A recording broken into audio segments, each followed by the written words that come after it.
you're blessed. Have a good word? You're blessed. Even if and when you don't particularly feel like it. Now, it would be impossible to wake up on a day like today with all the sunshine and beautiful, well, it wouldn't be impossible, but you'd have to be really a dour kind of person to not wake up today and feel blessed. I mean, you're alive, you have access to resources that many in the world can only imagine. You probably have some friends, at least. You most likely have a sense of humor, and you can find something to smile about. Many of us, of course, have a great deal more than these basic needs. We occupy the middle to higher reaches of Maslow's hierarchy of needs. Our fundamental needs of shelter, food, clothing are met. And we have climbed to those middle and higher reaches of the needs for more belonging, more love, more self-actualization, more sense of divine purpose and presence. We're blessed.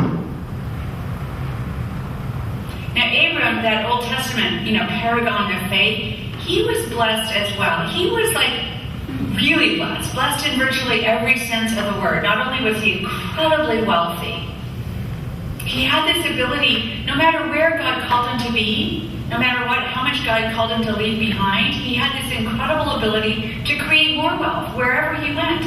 More land, more livestock, more gold, more silver. I mean, Abram was a blessed man. And he enjoyed a closeness with God. I mean, he walked and talked with God. So the first word for the day is a word that you've heard a whole lot of times before, so much that it's kind of worn and maybe cliche-ish, but it's this fundamental word that will sustain you, and that word is gratitude. Gratitude. Count your blessings. Let your blessings truly occupy your attention. When you wake up in the morning, count your blessings. See them, accept them. See God in them. Large and small, the food you eat, the clothes you wear, the friends who call you, the church you worship in, this rain, the sun. As much self-actualization and enlightenment as you've got. It's a blessing. Know yourself blessed and give thanks. Abram, like us, also had his faults. He was blessed. He also had his faults. He would have utterly failed in the Me Too generation.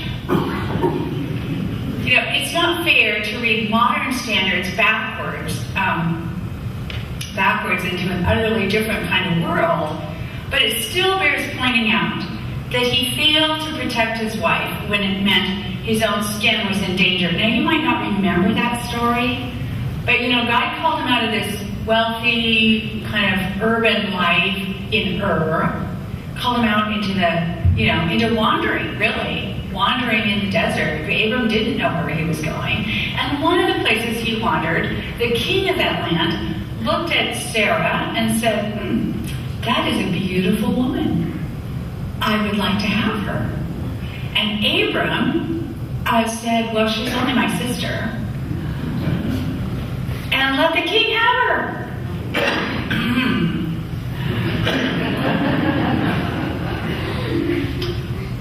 When we read or hear about this story, we're horrified.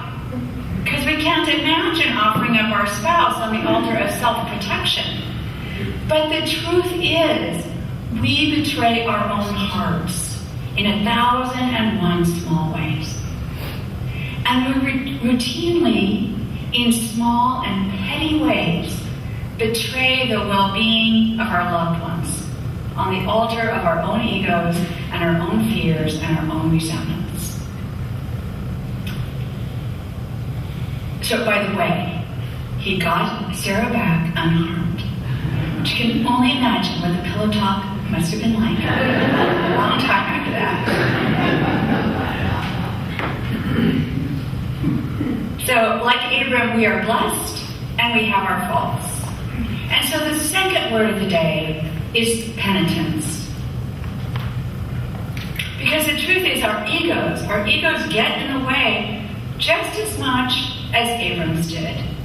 Our animal need for saving our own skin first prevents us from trusting God with our well-being and following Jesus' example of love first.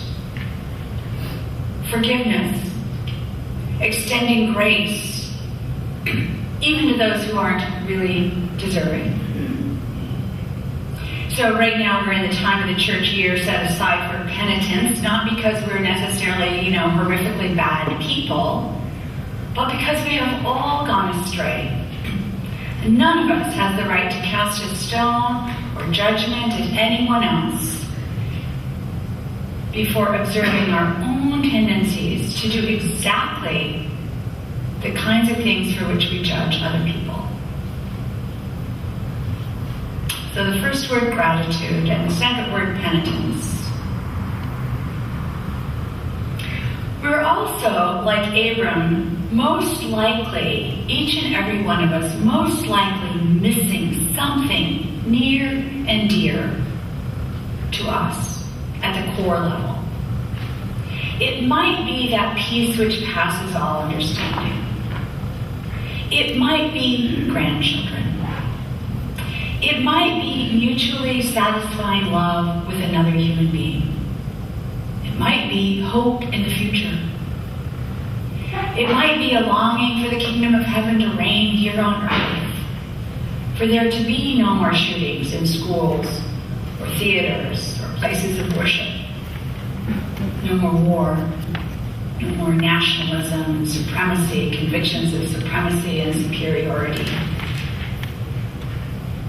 I don't know what it is for you, but something almost always eats at our core with longing and sadness at not having. For Abram, it was a child. God had promised him children. God had promised him children many times. God had promised him children, but he had no child. And now it was virtually too late. He and Sarah were too old. And so he questioned God. By the way, just before this story, he just won a huge battle. What had happened is that he and his nephew Lot had, their wealth had grown such that they couldn't sustain themselves on the land that they were occupying. And so Abram said to Lot, his nephew, "You choose the best land, and so you choose which land you want." And so Lot, of course, chose the best land, right? And Abram was fine with it. He let Lot have the best land, and he took his herd of livestock and all his people and went in the other direction. And then Lot had gotten into trouble. He'd been invaded and occupied, and Abram rounded up his people and came in and saved him. So he had just won this massive battle right before this reading, when God comes to him and says, "Don't worry, Abram, I'm going to reward you. Your reward will be very great." And Abram finally questions. He finally questions God, and he says, "Well, like how? What reward? What reward are you talking about? Because you have already promised me a child, and there is no child." And God doubles down, takes him out, and says, "Look up at the night sky." Now, in the desert, any of you been in the desert with no moon? There is no night sky like the desert night sky. Stars, abundance of stars, billions of stars. And God says, "Look up at those stars. That is the number of descendants that you will have." Doubling down on his promise. And in verse 6, Genesis chapter 15, verse 6, Abram earns his right to be called our father in faith, because he looks up at that night sky, and in spite of having no hard evidence whatsoever, he believes God. He trusts God. He goes on with his life, loving Sarah, making money, and trusting God. So here's our third word for the day. Let yourself know, let God know your longing, your soul core longing. And then give it into God's keeping. Grow in trust. Now that's more than a word, but bear with me. Know your soul longing and trust God with it. Now trust doesn't mean, not doing anything towards that. We trust that God is bringing his kingdom of heaven here on earth, but that doesn't mean that we don't work for justice, that we don't work for peace, and that we don't do what we can to feed the hungry and house the homeless and visit the sick. But we are such can-doers. We are such entrepreneurs. We love podcasts and books that teach positive thinking and exercising our considerable abilities to make and produce and create. And that is all good. We should reframe our lives and our histories as much as we can to be positive and strong and creative. But there are things in life for which we long, for which we rightly long, that we can't create on our own.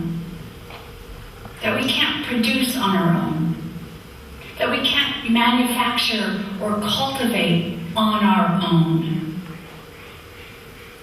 And Abram's example can lead you to get to that point where you do all that you can and you're still missing, and then you, open your hands and trust, despite no hard evidence. You grow in faith and you trust. So the first word, gratitude. Count your blessings. And the second word is penitence. Confess your sins, your faults. No shame, no blame. Just come clean. And let God absorb that and accept his mercy and grace. And third, know your longings and trust God. Have faith. Look for God for fulfillment, not to more effort, more doing, more accumulating, more seeking, more people pleasing. Trust God. Gratitude, penitence, longing, and trust. These are the words for today. Amen.